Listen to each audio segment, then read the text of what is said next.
this first series of the day, in particular, Puppypaw versus DeMu, will decide which one makes it through to the playoffs. Yeah, definitely. The stakes are high. They couldn't be higher at this stage of the game, of the day. And man, we're starting off with DeMu versus Puppypaw. Honestly, I didn't expect that these two would have to fight for a spot to make it through to the playoffs. So definitely going to be very, very exciting between them. Yeah, it's an exciting one as well because genuinely, I think no other series should in theory matter here. It's a 2-point differential between them that would decide the qualification. Cat is behind DeMu by 7 points, so impossible there. Anatan ahead of Puppypaw by 1. So in theory, whoever wins this will knock the other out. Anatan should remain safe, I think, regardless of his outcome.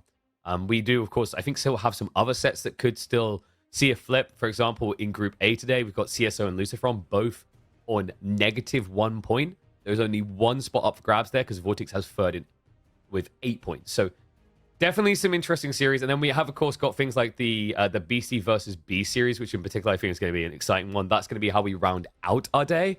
BC, of course, leading the group with a very big point lead. B cannot knock him off of that, but it would be a big statement play going out of the group stage saying, look at me, I can beat the current reigning champ in EGC's tournaments.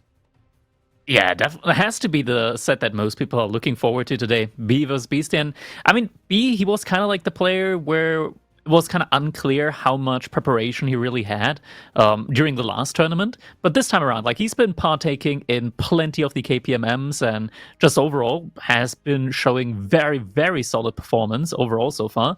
So I'm very excited to see how he's going to be facing off against Beastie.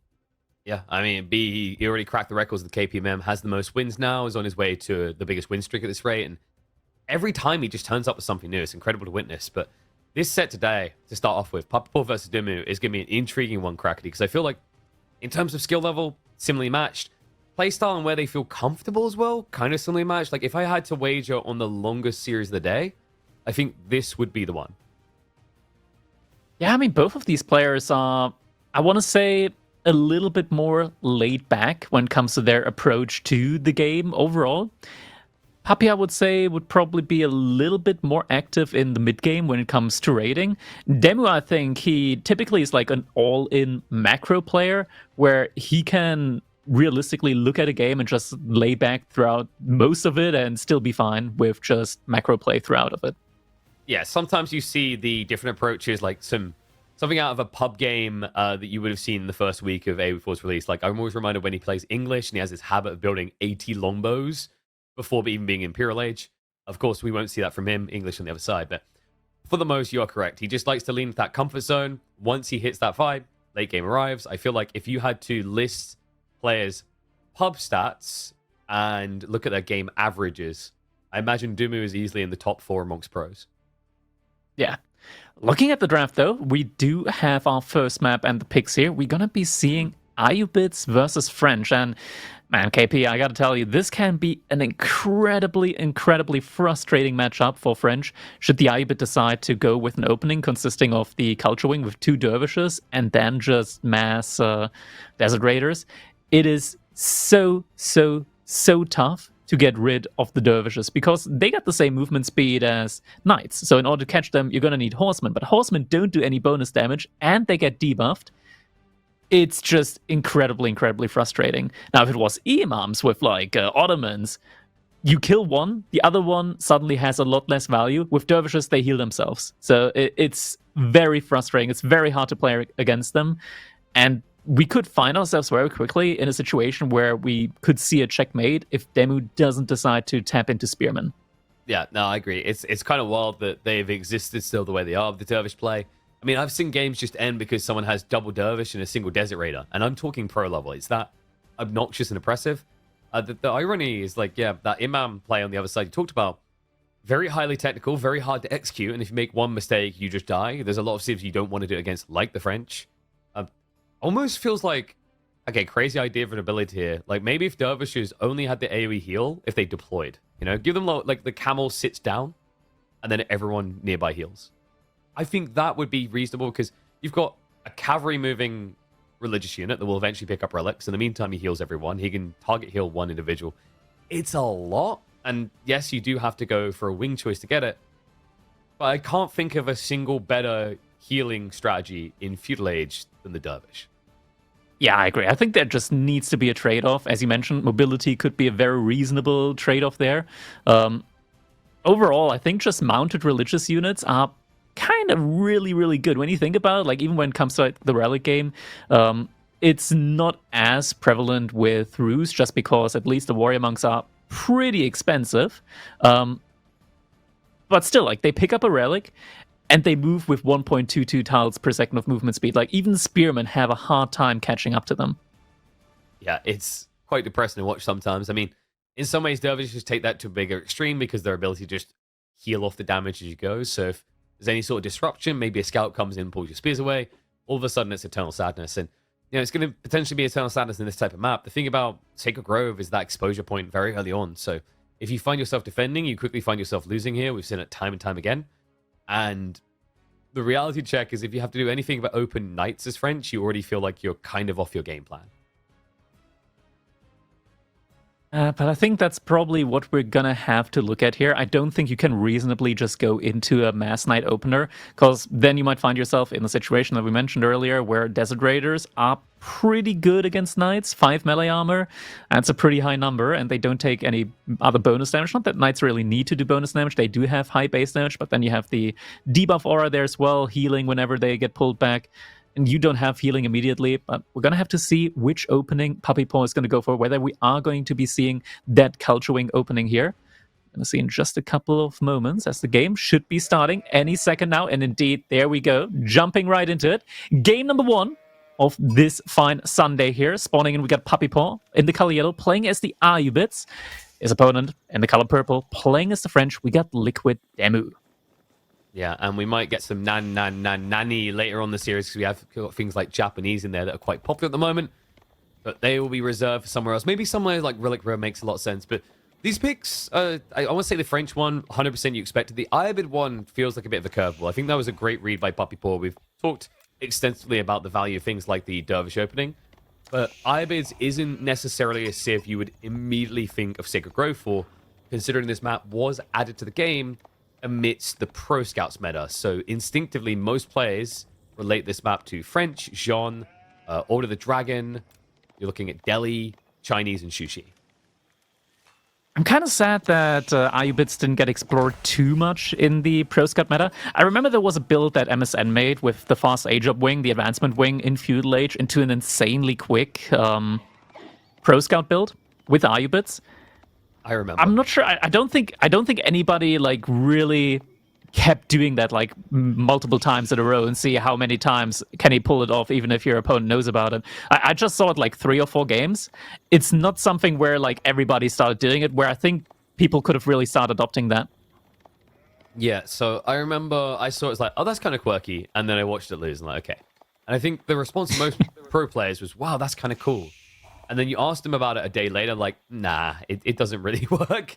So it feels like one of those strategies that very much requires your opponent not to anticipate it, It's like the idea of a certain extent to the gamble wing for the Ayubids. That's a combo element, though, of requiring your opponent not to realize you're doing it, but also you to get good luck there. So I think there's certain strategies that kind of lean in that way. Maybe it's just you need a very specific map, but it does feel like you sacrifice a lot. If you think about the alternatives, getting Feudal Age healing is huge, getting free villages so early in the game is absolutely phenomenal. Those 2 landmark choices alone just eclipse it. Sometimes you see the Desert Raider because, once again, tempo control. And even if you do find your way into this advancement Pro Scouts type build, the problem is what you do with the stables afterwards. It feels like if you don't scale Desert Raiders quickly and straight away, they don't hit critical mass in Feudal Age. I low-key disagree with that, since Ayubids in many situations is at heart a Castle Age civilization anyways. They hit most of their strengths in Castle Age. And the Pro Scout, that's like kind of the situation that we saw with the Pro Scout meta in the first place anyways. Like most civilizations that had a pretty strong Castle Age benefited from pretty much being able to skip Feudal Age with safe resources underneath the TC for the most part. How about now, though? Like, that's the thing, though. Do you really think you still get away with it? That idea. No, now if there's now if your opponent reacts to it, now you can't really get away with it. That's why I'm kind of sad about not seeing it explored that like much more while we still had that main meta with the Pro Scout meta. Now it's kind of shifted again. Even French, they don't like to immediately go for Pro Scouts, though I could imagine DeMu could be greedy enough of a player to immediately go for it. Though he did queue up Wheelbarrow, so I think it's more likely going to be a delayed Pro Scout, if at all. Yeah, we'll see what he wants to prioritize going into this, because the logistics wing, did he actually scout it? He must have seen it by now, right? I mean, it kind of just makes sense. Yeah. Like, in this matchup, you would really just... yeah, he didn't see it, but in this matchup, I would be surprised if DeMu anticipates anything other than logistics wing. We do sometimes see the Dervish still, weirdly enough. Like, there's a few players, I think Mio Micah in particular is a pristine example. He'll still go for that. Even though a lot of people aren't that crazy about getting a free Desert Raider now and then. Puppypaw, we are going to get the Deer Shove. This is just growing popularity. I've seen a few players molding about it. I think most are content with this being part of the game currently. There's definitely some that have been very vocal about their opinions with Deer Shoves. I mean, it kind of depends, right? Like, deer shoving... It's definitely very polarizing because you have potential safe resources. I think what could be really cool is if it wasn't possible with like 2 deer packs, because like here you can see, okay, now you get 2 free units. Now you can suddenly do it with 3 units, and it becomes really easy to even shove in a second deer pack. I think something that could be done to mitigate this a little bit is have like replace one of the deer camps with another type of Gaia food resource. Maybe like introduce chicken to the game as a resource that couldn't be shoved. Well, I think like with chicken, you just do it differently. Like when units come nearby, they panic run in a random direction. Very chickeny thing, you know? And then all of a sudden you actually have... Yeah, but could be different interactions. Yeah, I think like the chicken makes sense to that. I still think elephants, giraffes, there's a lot of possibilities. I do hope we see that with the second DLC. Yeah, we need a lot more different wildlife. Yeah, because it also leads to divergent strategies, different things you can do on the openings of games, right? Which keeps things fresh instead of like what happened last season where I think most of us kind of got sick and tired of Pro Scouts. And here we can see we're looking into the past, season 9, hence why it was kind of, you know, old filmy style there. Back in those days, people interacting with deer all the time. Hasn't really changed. We didn't have color back in those days. No, we didn't, no. I mean, I think camels, like maybe that was just camel vision. Maybe that's how they see. Everything's a bit sandy. We didn't have the biome there, so we had to add it manually in After Effects. Hey, can we do... And look at this Desert Raider. Oh no, please. We do already have it in the game, but it doesn't feel good to look at. Yeah, well, I mean, I just want to create a map that's simply called Flashbang, and the only condition is you have to play on that biome. It's like Saharan Desert. Like, when it came out, everybody was like, oh my god, it looks so cool, it looks so cool. And at some point, everybody was like, man, my eyes hurt. I look at this map too often, my eyes start hurting. Well, like that. But damn it, you guys are actually going for a 2TC play now. Yeah, I've seen a few French players going back to this more recently, but it makes more sense, I think, when your opponent is just hunkering down and being greedy. Whereas Puppypaw is clearly going for an aggro timing. And my concern here is Desert Raiders. You think the TC will be able to keep them at bay. The Dervish healing, like, you I'm could not sure if it's an... I mean, we can tell that it's not an aggro timing, right? Like, Puppypaw, he has put up an outpost on his gold. He is mining a lot of gold. He is stacking up food. He's not adding any additional production buildings. He doesn't have that many villagers on wood, if at all. I think he only has, like, 1 or 2 villagers at most on wood. So it kind of gives us the message, okay, Puppypaw's next play is Castle Age, which, mentioned earlier, makes a lot of sense since, at heart, Ayubit is a Castle Age civilization. Yeah, if he went for the Desert Raider contract choice, he could have went, wing choice, he could have went into some Siege on that second TC. But without that play, like, obviously, I think this is one of the #1 issues with Ibids on an all-in timing attack in Feudal. It's like, well, if I didn't go Desert Raider wing, I don't have the ability to build Siege, because there's no way I'm adding in that much infantry early on these days. I feel like almost every prolonged Ibid Feudal play almost entirely centers around Desert Raiders. I mean, if you're going for like a prolonged feudal age, Desert Raider is definitely a really good unit to have there. Just kind of starts falling off pretty massively around like Castle Age, and then they start becoming really strong again in late game, as every ranged cavalry unit does. Yeah, very polarizing in that regard. And DeMu, we have Man in Horseman. I wonder, I mean, is he aware that it's going to be a tech up? I'm not sure if you're going to attack quick enough for this. Maybe just a guard? he will at the very least have access to knights early on, so it's not the biggest issue here. The issue is that Growth Wing for Puppypaw is going to kind of make the economy somewhat even for a good amount of time. And that buys Puppypaw a huge timing window to then push in with a lot of units. Oh, look at that. Good old Dervish Hills. What is losing units and how do you do it as Iabids? It's going to become really tough here in a little bit. DeMu, he is starting to mess up archers. The issue with archers is that they don't do any bonus damage to the Desert Raiders. They don't have any pierce armor, but they have a lot of health, relatively speaking. So it's very easy to just pull them back, heal them back up again, and be fine. Yeah, it's the idle time alongside it that's going to be frustrating for DeMu here, especially with the fact that Growth Wing's on the way in just a minute. It's not going to be able to eclipse the entire eco difference, courtesy of French being quick with TCs, but it's going to make him competitive. We already see he's stockpiling plenty of resources in reserve. He needs a few camel lancers out to pretty much dispatch this entire army. DeMu, he's trying to sneak around the back. That is going to be a scout lost by Puppypaw, so a little bit careless, but the Desert Raiders aren't exactly blind, so it should be easy to make his way out of this. The dervishes are separated, so maybe the horsemen could get us around in here. Archers being very slow behind it. They can't really catch up here. And at one point, Puppypaw, he might just be able to... Yeah, I mean, the Desert Raiders. That's much, that's much more feasible. It's like when you're like, yeah, he's going to catch the dervish. Like, yeah, of course. We've seen this before with ponies. Now you can't even get the Desert Raider kills. Yeah, that's not happening. Maybe one? Because he's not stopping the chain heal. There we go. Wait. Okay, when you stop to chain heal for like 1 second, you're actually just griefing with body blocks. Oh, maybe he's able to... not quite. Almost able to block one of them out. Doesn't quite happen there. And now Puppypaw ages up to Castle Age and has enough resource to almost go Castle Age again. Immediately, we see the triple Q of the Camel Lancers. And Camel Lancers, this is where it starts becoming really, really dangerous for DeMu, because nothing in his army can deal with Camel Lancers at this point in time. And there we go. Barracks is coming in now.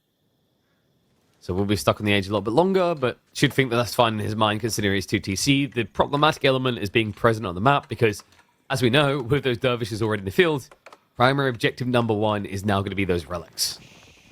Yeah.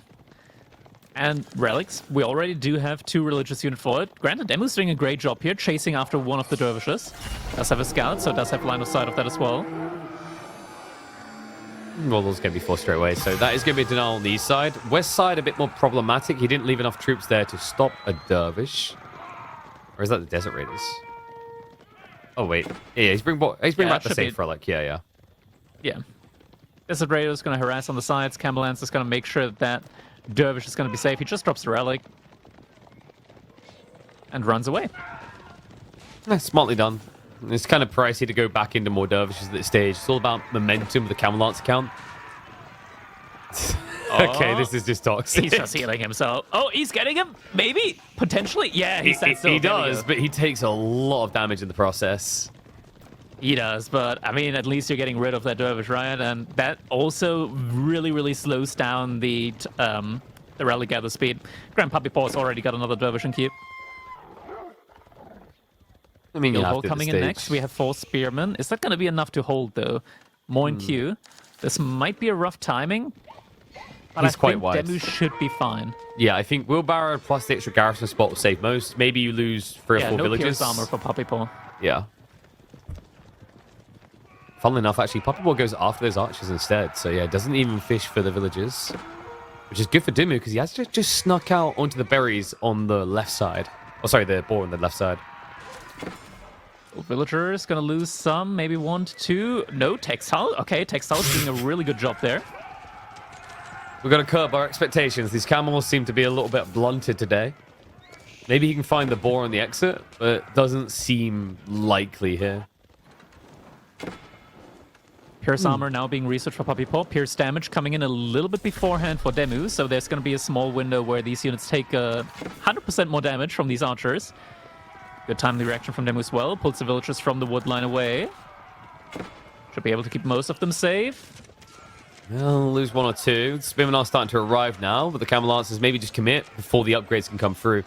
Arbitrary have been queued up, so doesn't seem like spear's the priority. I mean, we have to remember these guys are wielding plastic. They are Dark Age spearmen. And with the Lancers heavily outnumbered, Can they stand here for much longer? There's is reinforcements classic coming Demu. in. This is ridiculous. Puppypaw, just turn it into a French sandwich. Weirdly enough, that would make him the bread, when usually the French would be the baguette. So it does get in there, comes out the other side. And all of a sudden, DeMu's eco lead, not looking so impressive anymore. Only 6 ahead. It's a classic DeMu move to not pull the villagers away when being raided. Just using them as an extra meat shield. Yeah, Which makes sense if it wins you the fight. Yeah, he's like, oh, we need to leave, please. Like, the next boat leaves when we win the war. Oh, okay. Yeah, I've seen it work out quite nicely for him when he has textiles. I've seen it burn him really bad if he doesn't. But it does give him the extra food bump he would need. I think, realistically, the only problem is, like, was it food you needed after all? Because the thing that was struggling through that dive was that there was 0 gold gathering happening. Yeah. Oof. And that gold's might still important for be that. an issue here. Drops off. That was good micro, actually. One Puppypaw. single camel lancer Yeah, he drags everything. distracts a lot of the army. Oh my god, DeMu, And Demu, he's what sending is going everything on? he wants food. He's got food in reserve. You need gold, my good man. Hungry. It's a night out on the town. More lancers are arriving. Reminded that he's queuing more spears, but they still are in the Dark Age. And Puppypaw behind us, he's got a good amount of archers now as well. This is the army composition that Ayubids love to go for in Castle Age. Mass camel lancers, mass archers. And always remember, like, mass spearmen, they're good against most knights, but not that good against camel lancers, as they do not get stunned into a brace. Exactly. To make matters worse, like, they are just doing pathetic damage. The arbitrator are really the win condition. It seems like you're just focusing on getting cannon fodder. Oh, but that's becoming that. expensive. The villagers seek shelter. They go to they go to the wrong building. It's 20 worker kills and climbing. Like, at what point do you wave the white flag? This is out of control. Man, seek shelter sometimes is such an annoying command. Like, they all were like, let me in, but it's already full. Just go somewhere else. And GG comes in. DeMu realized he's just lost way too many villagers. And that means game number 1 is going to go over to Puppypaw. Nice counter pick here and plays out very well for him. And that just felt scramble brain towards the end. Poor DeMu. I mean, food being the highest priority, I can see it to a certain extent. But the goal was always the problematic element there. Puppypaw just keenly identifying that if he actually is fighting him over food, then it's actually a win-win situation. Got that transition in and made this look oh so clean. Reminds us why this is a tough matchup for French, but also does so in such a brutal fashion. Actually, questioning is maybe Puppypaw just a little bit more switched on today. I mean, DeMu, he has been streaming for a few hours, and he did just come out of a very long and fatiguing game on the ladder against Beastie. But hopefully for him, this will be the wake-up call, because reminder, this series incredibly important, as it will decide which one makes it to playoffs. Honestly, I mostly just put this off as a matchup loss at the end of the day. Like, DeMu, he was kind of forced to try something different here, going for that 2TC play. Maybe it could have worked, but it's still in a very rough position at the end of the day. Like, typically, as French, you'd love to stay in Feudal Age for a bit longer. You get access to knights in Feudal Age, your opponent doesn't. That's quite a good condition there to stay in Feudal Age for a longer time. But Ayubids, they got all the tools that they need in order to deal with that. And DeMu kind of felt forced to try something else here. Didn't work out in the end. Yeah, and you just see that kind of suffocating nature of this map as well. Like, when you're stuck in your base, you're stuck in your base. It's not like maps where you get the TC in the corner and it's safely walled, right? Like, it's very high effort to try and actually insulate yourself of walls, outposts, etc. on this type of map. Which is why we usually see things like French, like Ayubids. You know, we see a lot of Jean Delhi coming out. Just civs that don't necessarily sit in their base. But credit to Puppypaw. Very, very clean execution on game number 1. And absolute massacre for the French economy. Look how many villager bodies are on the ground there. Oh, Coming up next, we got Relic River with Mongols for Puppypaw and Ottomans for DeMu. So that's going to be also a very interesting one. So Mongols, I think they're in a pretty good spot at the moment. There were some matchups that they kind of struggled with recently that kind of got buffed a little bit, I want to say, like especially when you were looking at the Byzantines matchup. At the beginning, when Byzantines came out, Mongols was very good against them. Then they buffed Cistern, so you can get like your first one pretty much immediately. Yeah. Then was really bad for Mongols again. Now we're at a point again where it's really good for Mongols again. But we're up against Ottomans, which in theory have really good tools against Mongol early aggression. But then we're in a meta where Mongols can also play late game. Interesting to see how this one is going to go, especially on Relic River, where I think maybe we're going to see DeMu. At least the idea is to, like, with the Ottomans, you can kind of move out early onto the fish because your docks are very heavily discounted. But then you're still up against Mongols, and they also like to make units early. And yeah, it's going to be kind of like a trade-off here. Who's going to make units, and how are you going to react to it?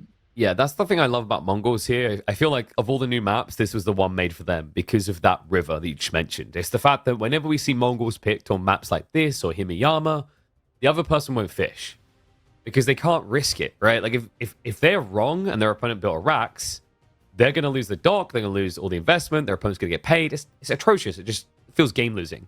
So what Mongol players got really good at doing is they started going, why am I trying to do this really difficult to do outpost rush when I could just go and fish and have a better economy? So there's a lot of interesting play in the opening for the Mongols there. That's why it's very important to scout them early. If you do get a prolonged Dark Age, though, in theory, this Ottoman pick is very valuable because of the things like the Imam or meta points that just give you the big one-up in Dark Age fights. Yeah, exactly. Once you get to that Vizier point, I'm not even sure if you want to like go for the Imam point immediately. Just because the Imams, they have to travel quite a while, and becomes in like a timing where I want to say, okay, maybe Matter is the way to go. You get the +2 armor, suddenly like the Matter is a lot faster. Also buffs up the movement speed of your other units, if they're in formation, mind you. But maybe the timing's a little bit better there. We saw it on Canal, where it was a meta point where fights were just happening before the Imams arrived. Yeah. 10 seconds left, though, so very soon we'll see what exactly is going to be going on, whether we're going to see some Dark Age aggression or not here. All right, well, let's kick into it. Relic River for game number 2, and the potential for a lot of Dark Age bloodbathing here. Puppypaw in the blue on the Mongols. On the left side of the map, we're going to have Team Liquid's DeMu in the purple as the Ottomans, and he will be the one fronting the aggression. Immediate racks drop into a double spear queue. Oh, and it makes so much sense. Look at the map for Puppypaw. His Uvu, it's in another stratosphere, dude. It's so far away from his base. Oh my god, look at his deer as well. You can barely see it. You can barely see it on one screen with his TC. Do we need to get one of those extra zoom out mods? Like, Vodka, have you found those those camera hacks, please? we may need it to see resources for Puppypaw. This is rough. The other interesting thing, by the way, is if you look in the center, it's double deer pack spawn, which is sometimes a good thing like that, but when you're the defender, which is seeming likely here, that can actually be a huge negative, just meaning little to no food access. I hope for Puppypaw's sake, he gets a good sheep rotation. DeMu. Whoa, boy. Oh, he noticed it. Whoa, okay. boy. Okay, you can see the instant garrison. Puppypaw was like, oh yeah, come to Papa, but no way. Nah, never realized it in time. Yeah, and we do Sees now the barracks see as well, and we already have 3... Oh my god, I love this. Gold flappers. Yeah, he's immediately luring the deer. So this is, we talked in game 1 about the complaints. This is what players are complaining about because there's a lot of it's civs. So quick.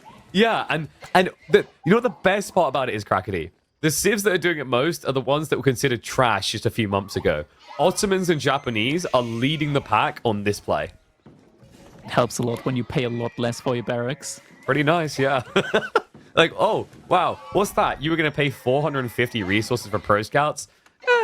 Pass. I'll just pay 90 wood, and then I'll just pay 240 resources for troops, and well, I'll get the whole deer pack. That's good enough. This is fine. And now, Hey, DeMu, you can just shift the villagers around a lot. I mean, sometimes the deer go crazy like that. No, I'm thinking more the fact he's adding in quite a lot of spears. I thought he was just going to do like free spears, maybe bait the reaction. He wants to go full. He saw the placement of the Uvu. Puppypaw's mirroring the play now. He's also going for that deer lure. You can tell, like, DeMu, he wants to maybe go for some aggression after this as well. Go for the Uvu. I mean, it's pretty much a free kill from his perspective at the moment. Think about the pacing of this as well, is like that Imam point could prove very valuable. We were talking earlier about how it usually arrives too late, as in the Imams themselves, but because he's sitting in the base right now, waiting for an attack to come to him, getting the deer shoved in, could have a level of value. There's a timing here still.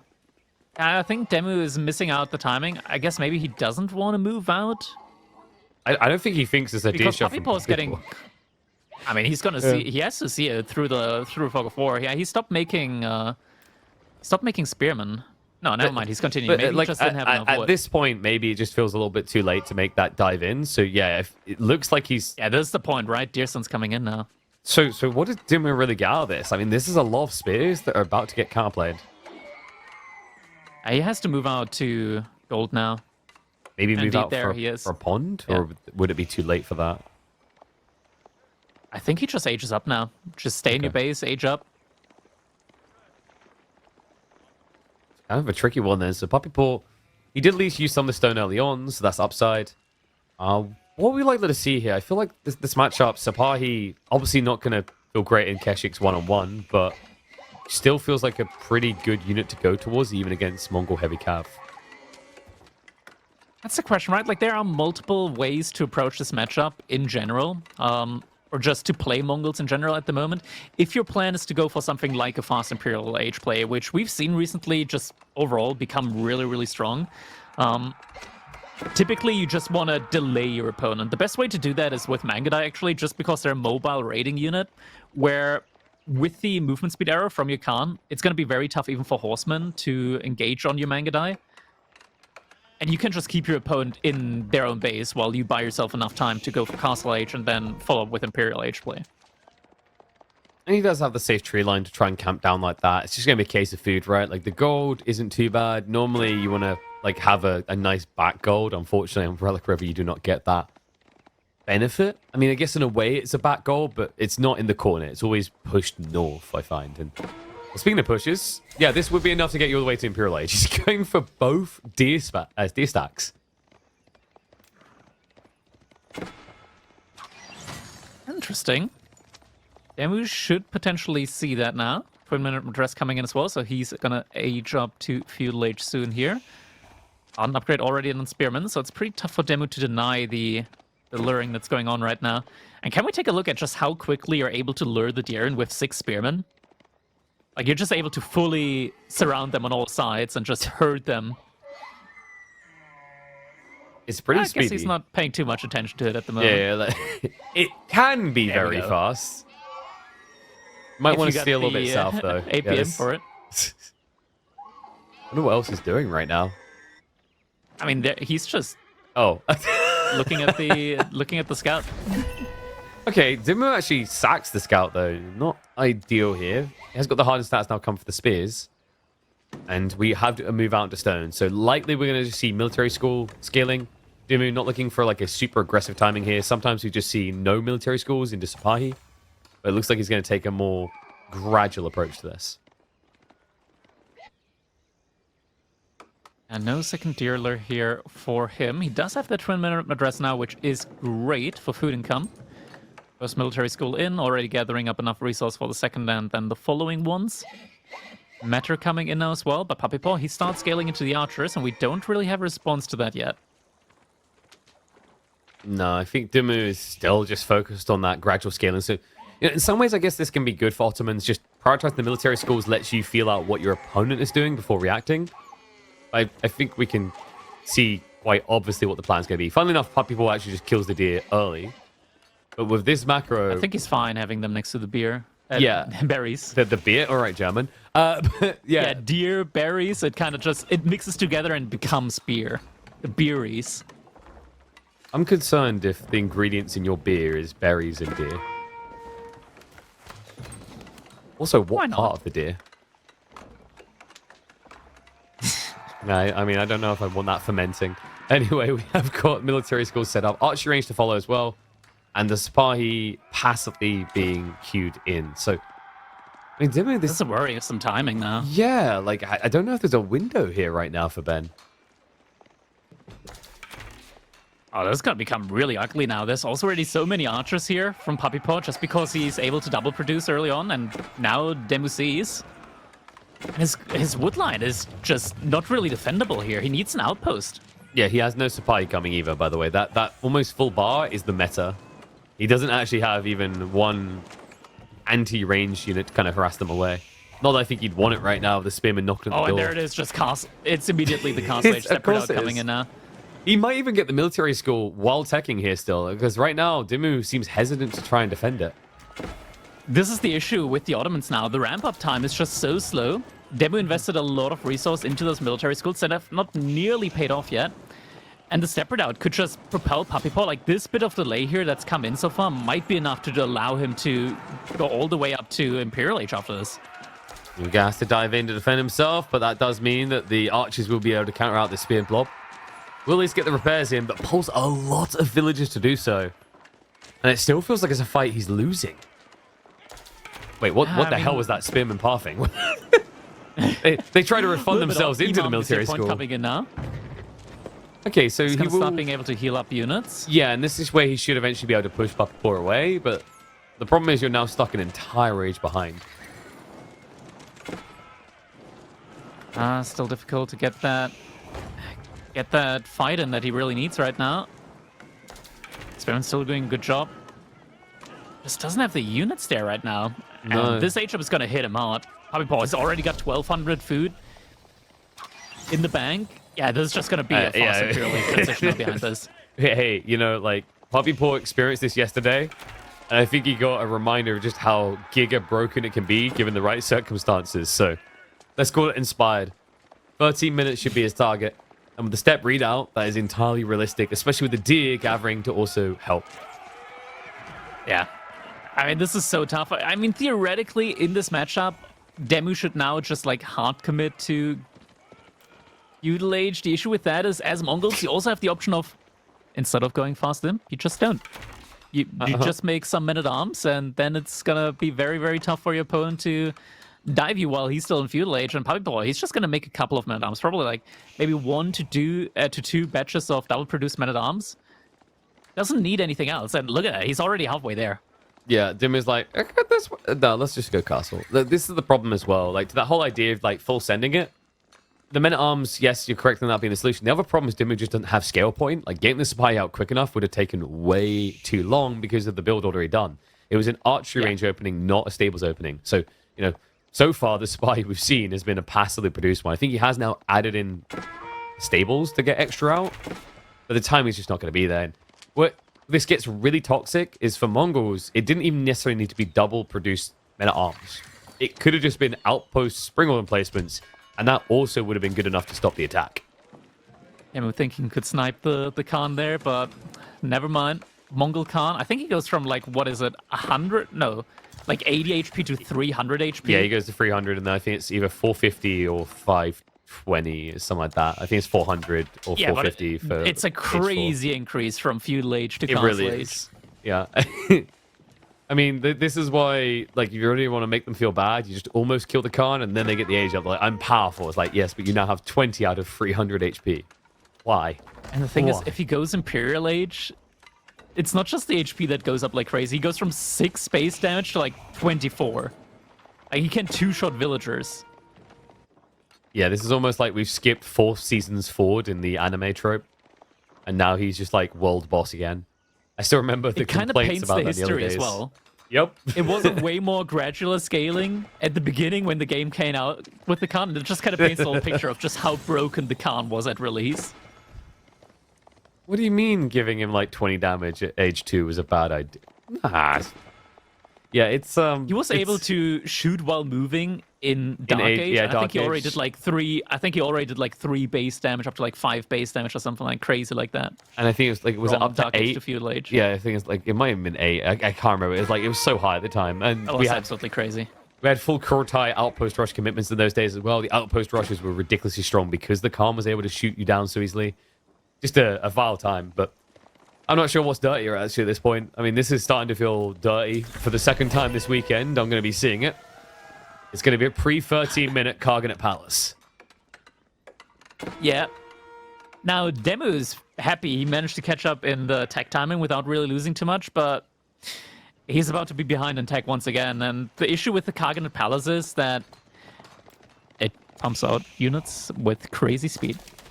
What's the issue? You're getting roughly 700 to 800 resource per minute, depending on the unit that you get. What's the issue? 700 to 800 resource per minute worth of units. Ottomans get free units as well.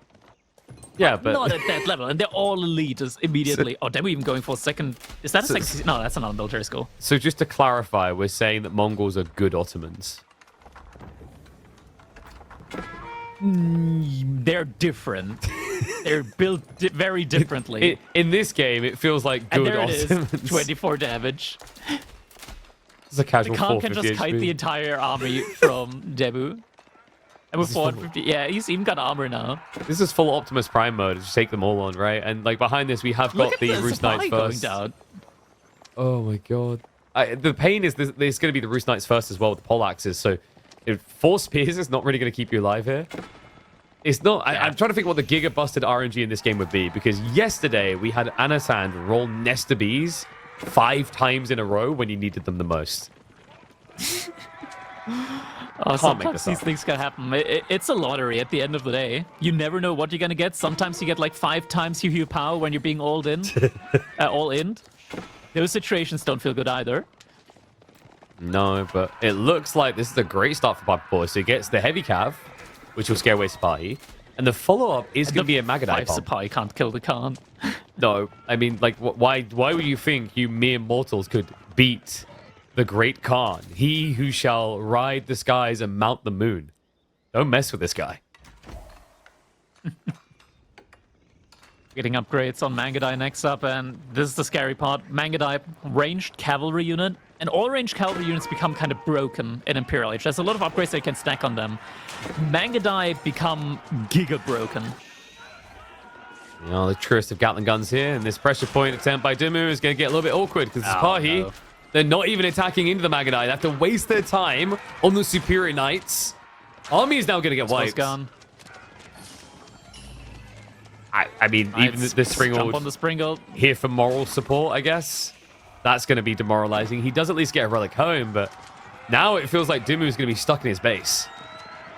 Yeah, we're getting elite palace guards behind us now as well. 5 of them immediately. Come Another on. batch right behind that. That's going to be so much Pierce armor frontline now for DeMu, who's starting to go into mass Janissaries. That could be a saving grace until Nest of Beast starts coming out. Do you ever feel like it's actually very hard to not get good RNG with this landmark these days? Like, it's literally just Puppypaw. Anything else, you're like, oh yeah, that has a use. If it's Nest of Beast, like, okay, I'll just wait in my base. Power You know? have a use as well. Like, if you get Yu Don't you Power in start. like the 10th rotation, you're like, okay, now I got an army, now I need siege to push in. That's when the Yu Power comes in. Oh, got it. Yeah. But at the start, crack. I guess you could snipe infantry if they stand still long enough, you know? Maybe you see them building a ram outside your base, you just Puppypaw it down. Unbelievable. And now the Sure. wolves. Yeah, Oh, this is... I don't know how he holds this. Like, maybe if the to 6 Janissaries don't get Janissaries now. micros. He doesn't have a vizier point for like the Janissary company. Maybe that could have helped, but the Janissaries, they're also being sniped down by the archers right now. Most of them already down. There's only 3 left. Not enough range yet. He can't get through the choke point to actually counterplay them. There's just 2 men at arms here holding it all back. And now it's starting to flood over. Villagers have to get involved. They don't want to participate. We have got Sprills coming out. It's mostly Magadai left alive. The Sipahi. Hold on a second. DeMu. Yes, got a little bit of healing It's a lot there. of idle time, though. There's not enough supply out there. 10 in the queue, but not enough production for them. And there it goes. Gigi comes in. The Mongol Fast Imperial. Honestly, it's pretty good. Yeah, like I give it 7 out of Khan. I think that's an official ranking. You know, like Nah, don't sleep on Mongol Fast Imperial. It's legitimately a really, really solid strategy at the moment. It's and impressive. few civilizations can hit a timing where they can really like punish that. It is so difficult to punish. Like if you don't have early knights, good luck. If you wait until you're castle age yourself, you might not have that timing left anymore. I mean, this is the thing, right? Like, I don't think there's been a Mongol build since release that would invoke the Star Trek Khan reaction out of a person as much as the Imperial Mongol build we're seeing right now. Like, it is very hard to actually hit into, especially with a good spawn. And on top of it, like, you know, we've heard from top players, like, legitimately, your only option is you have to sense it's happening and have to all in them. But you were talking about earlier, it's where the Magadai come in so handy. They buy you so much time if there was meant to be pressure. They force an opponent to defend. Yes, Mass Magadai can be a meme in the early phases, but just 4 or 5 gives you full tempo control if need be. Next up, we're going to be seeing House of Lancaster coming in for Puppypaw and Juji's Legacy for DeMu. This also doesn't feel like that good of a matchup, I want to say, for Zhuji's Legacy. It doesn't feel good when you put up your feudal age landmark, and let's say you get a really good spot. Let's say you get a really, really good spot. You get like 105 resources per minute. Yeah, and that's like wow, that's a one manor. manor. Yeah, wow, That's one a whole manor manor right there. But that's fine because the manors are the landmark for the Lancaster, right? Surely that's the I mean, it has Yeah. to be, right? I mean, that's how balance Yeah. works. I mean, come on, because think about it this way, right? Like that's a lot of resources, and for English to You get a can't town just center, they have to do a passive- landmark. Like you can't just passively give out so many resources, right? It has to be a landmark. yeah, like we're not Oprah. We don't have that type of resource to give out for free. It's a tough one for sure, though. I think Lancaster. You get a manor, and you get a manor. And then there's just the 10th guy. He's like, me. Oh, sorry, we're all out of prizes. Nah, 9 Next only. game. It's ridiculous. I think step one, I feel like I'm just like Ted's talk on design and balance at this point. But step one is genuinely the Lancaster castle needs to be refought. At the heart of the problem of Lancaster, it is that building that stops people actually punishing the greed. I would at least like to see if manors could be allowable in their current format if Lancaster Castle wasn't keeping them safe at 2 minutes in. I like the levy ability. It's just in combination with the bonus HP and the arrow slits. It just feels like it's going to be a little bit too much. But we're going to see just how much it's going to be, because in the next 5 seconds, our game number 3, potential match point for Puppypaw, is going to start. We're going to be jumping right into that. Maybe not. Maybe yes. Maybe yes. Yes. No. Maybe. I don't know. Can you repeat that? We're going in a game. It's time.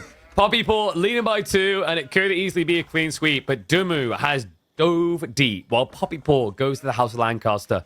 DeMu has had someone walk into the room, massage that fine, rounded skull, and channeled the truest of bold. It's going to be Shushi's legacy on Dry Arabia. I mean, these are...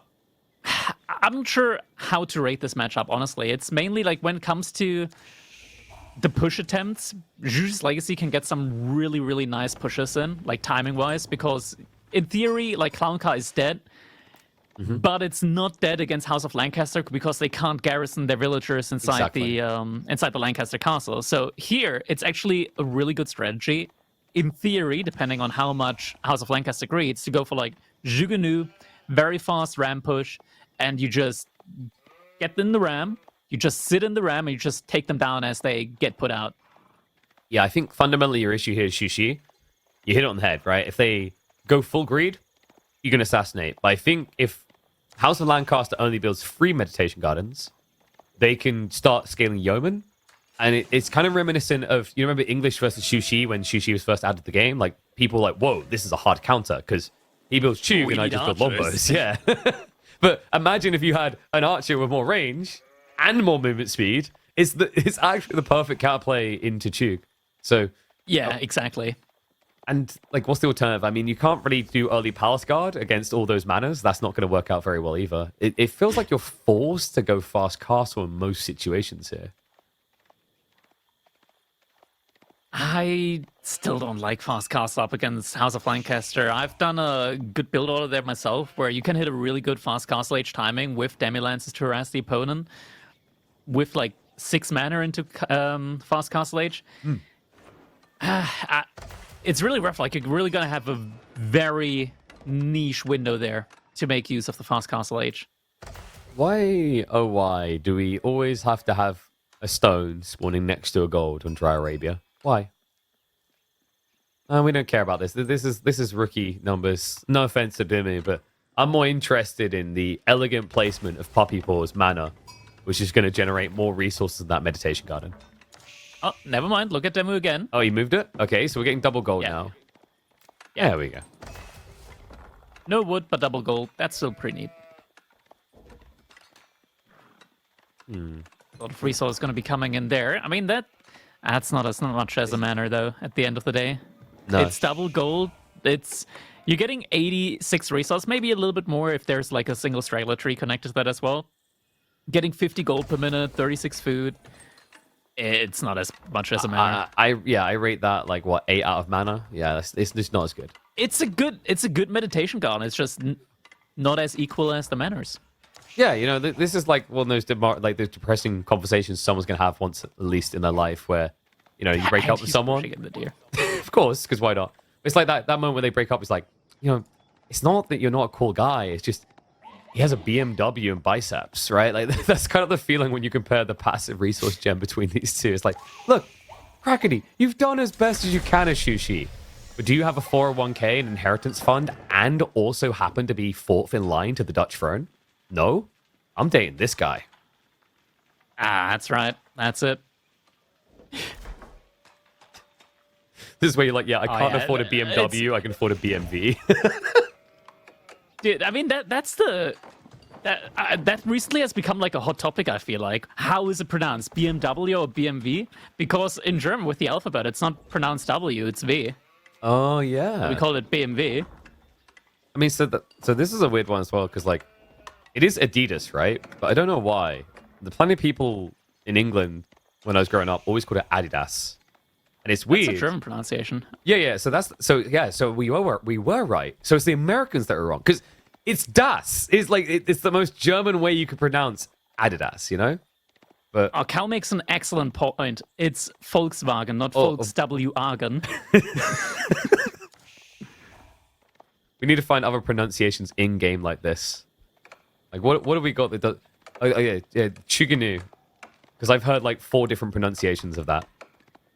Chukanu, Zugnu, Zugnu, Zugnu. I think the Zugnu person was just a Warcraft person, to be honest with you. You know, full Zug. I think we should just call them Zugzugs, by the way.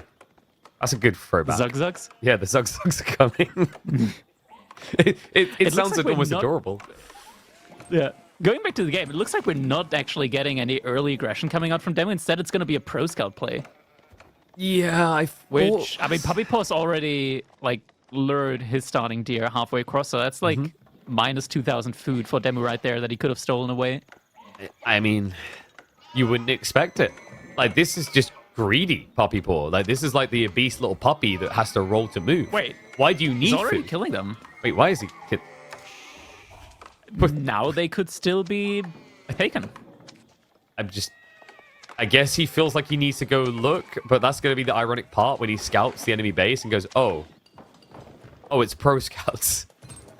Oh, just because I see this in chat, no, this does not excuse you from your Duolingo lessons. If you do not do your Duolingo lessons, the bird is going to come for you. I can speak from experience. That's right. It's very important that everyone knows how to pronounce lunch. Yeah.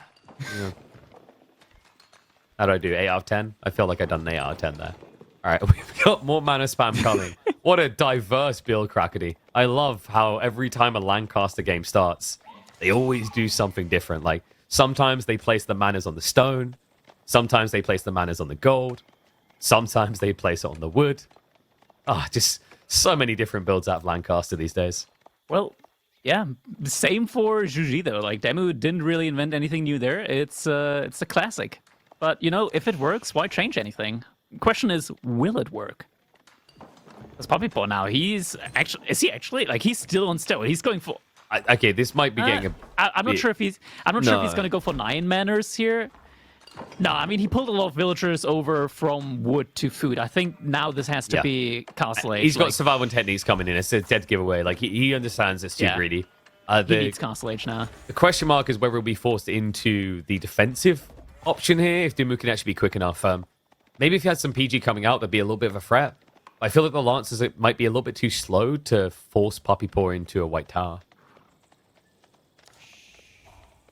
Yeah, I don't think you really need white tower in most situations anyways, right? Like, when you get the Demi-Lance, it kind of acts as a good enough meat shield. But DeMu, look at that. Triple stables coming in. There's going to be a heavy aggression play. Yeah, I mean, it needs to be. He needs to constrict the map quickly. And in fairness, like, there's something interesting to think about here. You know, Puppypaw, he really wanted that shiny golden stone together, but think about where that means the Lancaster Castle is. Think about where that means all the villages are. They're further away from the base. So in theory, this Lancer timing, if he just wraps on the sides, he can stop them getting back to the TC entirely. Demi-Lance is coming in, barracks being prepped for Puppypaw, so he will have spearmen coming in for him.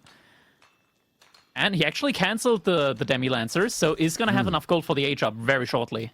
Yeah, smart play there. I mean, you'd be building Demi Lancers against DeMu Lancers, and you is stronger than I, so it's going to be There the it is, White Tower on the gold. What? No? What? Ooh, okay, there we go. He's just There going it to is. place it deeper. Yeah, he's going to spawn 3 Earl's Guards with that for free as well, so a little bit of extra bonus there to immediately have some units. Yeah, and they do come with a nice little get off my lawn ability, which can always scare Lancers away.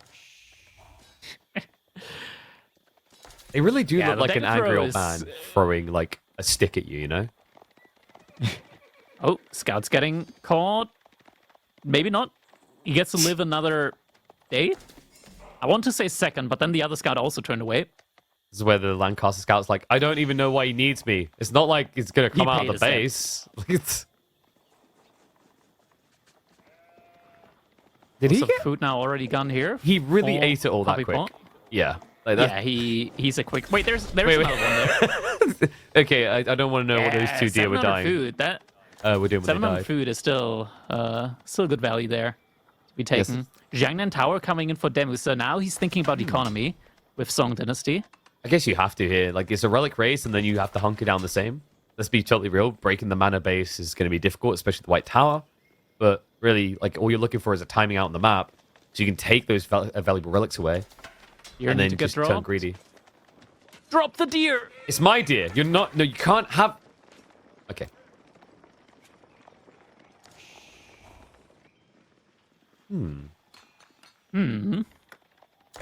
Don't. I'll start doing it. There's We'll be like Minecraft in a minute. So the fort Denmark at the here. moment doesn't really have a counter to this mass infantry play yet. Yeah, that's what But I'm he also wondering. didn't is- commit, like... The crazy thing here is he made 3 stables and he produced a total of 2 knights. Yeah, and that's what I'm scratching my brain about right now. Like, I think he was expecting yeoman and was going to pump horsemen. I guess he was like really ready to punish greed if Puppypaw went for greed, but Puppypaw kind of cut the greed short, so good call there by Puppypaw. The question is, what's the follow-up going to be for DeMu? We do see the second TC now being added in for him. He does have a good amount of resource in the bank. Will have to transition into units next up, though. I wonder if we actually just see him go Chug. Like, the Zogzogs are actually really good here. If you think about it, they got crossbow spears, only a few Lord's Guard. So yep, there we go. Archer ranges are going to be built. Like, it's a very efficient way of dealing with this, especially for Jushi that get access to the bolt magazines.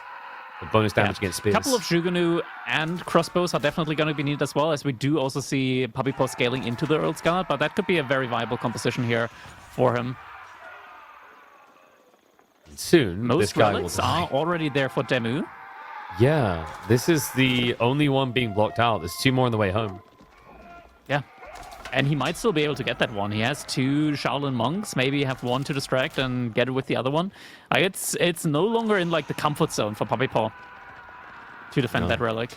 And also the other problem with Puppypaw is like he doesn't have a way of punishing to the other side of the map in a rush here. Like this is a very immobile comp he's chosen to go towards.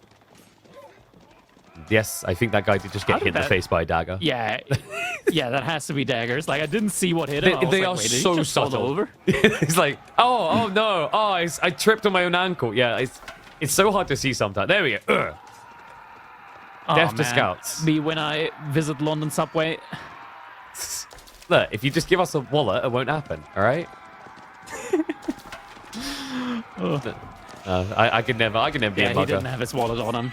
No, if I was a mugger, I'd be like those Elsguard when they're 4 tiles away. You know, where it's like, just throw the dagger, and they start charging. Like, don't just, and you walk them away, and then you realize you're out of range. Like, I don't know if you've had that yet. Elsguard feel very clunky to find the sweet spot for dagger throws. DeMu really needs an army now. I don't know. I think he was like too busy microing the units inside the base of Puppypaw. He's got no army. He's got the resource, but he's got no army out at the moment, and he really needs army at the moment. I mean, this is kind of DeMu in a nutshell, right? He likes to do these things where he can stockpile a lot of resources and then pump what he finally needs. Almost like he's trying to like reel you in to be counterplayed. And in fairness, Chuchi are a very good sit for doing that due to the supervised production. Problem is he doesn't really have the resources in reserve to get the army out It's kinda fast tight. enough here. Yeah. Frontside gets hit. He has got a nest of bees out here. But that's a lot of spears and a lot of Earl's Guard. Spearmen are going to be diving in first. Nest of Bees in the back there. First shot comes in. He doesn't really hit what he needs to there. Nope. Shaolin Monk's going to try to hold the entire world back. They have activated the Body of Iron, so a lot of crossbow bolts being wasted.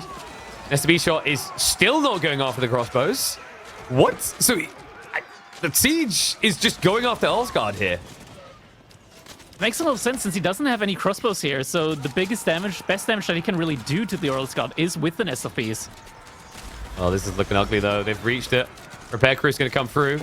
Crossbows will need to retreat, so we'll be able to keep the Nest of Bees alive for now. But the Demi-Lancers are on the way to deal with DeMu, and on top of that, we have got the Shire Levy now being queued up. Not the most efficient at 6 manas. It's already but in the meantime, a bloodbath on the tree line. The Demi-Lancers. Yeah, I mean, there's no way out, right? Like, Puppypaw, he can just kind of stand inside of Demu's base now. 1 TC, even if it's a Chinese TC, it's just not going to be enough. Demu, he doesn't have any more food left. Not enough resources now. It's always them. Well, so many villagers. It is always those Lancers. Demi should make them sound inferior, yet they are always the superior force, time and time again, in practically every single Lancastrian matchup. And suddenly, there's 19 yeomen. Wow, where did they come from? Well, you see, when a mummy yeoman and a daddy yeoman. Anyway, it's ridiculous. The rate at which you just replicate armies out of this Lancaster castle, like you were saying earlier, it seems like a cool ability, but the reality check is the tempo you get off of this in conjunction with the defensive play and the economy build. Ooh, good It shot, feels though. like too much. Yeah, but the Nest of Bees being chased away. Don't do any bonus damage on to Siege. Who stops the Palace Guard? Who stops the Earl's Guard, rather? Like, who's volunteering for that role in this army? Because that sounds like a crappy job. And SP's having a rough time with that. Another Nest of Bees in queue, but no other unit at the moment right now really coming out. Some crossbows now being queued up. And he's not even attacking the Omen. He's forced to try and kill the melee with the Nest of Bees, which just doesn't feel very practical here. Raises some choke point, but yeah, now the Nest of Bees are down, and it's like there's no way out now. Down to 2 military units out on the field. Yeomen closing in, and the villagers, they're no longer safe. No way out, and no, this is wave white flag territory. He's got to call it. GG comes out. It is going to be a clean 3-0 by Puppypaw, and that means he will make it through, guaranteed, to the playoffs, while DeMu will not make it out of groups. Well, that was more one-sided than expected. I mean, there were a lot of like really, really tough matchups there. I want to put that one out there. It was also a lot quicker. And we know the situation that DeMu came into, like with the drafting, right? Yeah, you know, maybe a little bit of a rush. I don't know if it would have been helpful to have a little bit of prep time beforehand. As DeMu was on the ladder literally minutes before this series began, in a long game against Beastie. But yeah, kind of a tricky one. I think, you know, Puppypaw, he leaned into what I think he can do very well. I talked about the fact that he seems comfortable in the mid game, but we've talked about how DeMu likes being in that mid-late game situation. And Puppypaw has proven capable of these aggressive timings in the past. I think that's what he played towards as a huge advantage here. Just didn't ever allow DeMu to thrive in that environment, which is his signature play. Yeah. Man, honestly, I'm just looking back at the Civ drafts here. I think it's just really, really unfortunate civilization matchups here that we had for him. Like Ayubids versus French, that already hurts. Then you get like Ottomans versus a fast Imperial Age Mongols with the ramp timing. That one looked really tough as well. And then in the end here, yeah, I feel like maybe an all-in play could have been the way to go for. But like you saw how well Puppypaw positioned his landmark there as well. Like the manners that he had, or rather the first mana that he put up when he knew what DeMu's game plan was right next to his TC. Yeah, it's just tricky because the reality check of those Lancaster Castle builds to the mana, especially with the White Tower follow-up, when you see it, it is so hard to punish it. Your reaction usually has to be, okay, so how do I be greedier? And there isn't really many civs that can be greedier than mass manas, if you think about it. Like that's the tricky part. I was talking about this with Myriad on the broadcast the other day. if you think back to the 2 TC meta days, when someone would build a second TC, you're like, okay, that's fine, I'll build a second one as well. You can't do that when someone builds a mana. You can't say, oh, I'll build a mana as well. That's a Lancaster exclusive thing. So it creates a very polarizing eco scale point for this new Civ. Yeah.